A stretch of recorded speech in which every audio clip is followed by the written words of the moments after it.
Whenever they do a Jewish population survey, inevitably they always ask the respondents to rank their observance of certain Jewish holidays. And at the very, very top, always, is Hanukkah.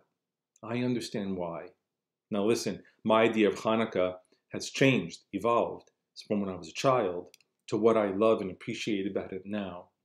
But no matter what your age, the message of what Hanukkah can give to you as an individual, as a Jew, and as a human being is no less diminished. So I want to share a small story with you that I learned many, many years ago, and one that I think of very, very often. It comes by way of a Czech-born and then British-raised rabbi. His name was Hugo Gryn.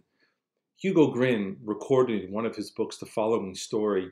He had been transported to Auschwitz with his father, and it was there in the camps where food was very, very meager, and it was a bitter, bitter winter, and people were dying at terrifyingly large numbers.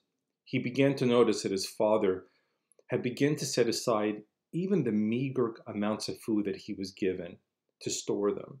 And little Hugo asked his father, he goes, "What are you doing?" And his father said, "Just watch and wait." About a day or two before Hanukkah, his father came back to the bunk, and hidden in his meager, thin clothes was a handful of margarine. The next day, his father took the margarine and began to cut it into little pieces, making a makeshift menorah. And Hugo looked at his father and broke out in anger.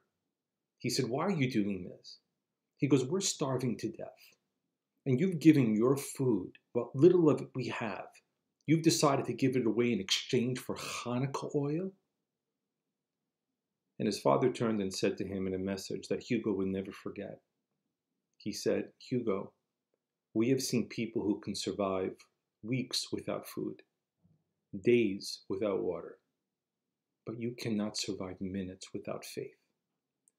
On Hanukkah this year, as you're gathered with your family and your friends, as you light them, I want you to remind each other about what is truly essential in life, what you can live without, and what no one can live without.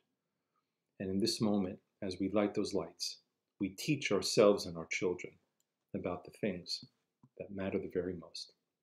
Chag Sameach, a happy, bright, warm, safe, and healthy holiday to you all.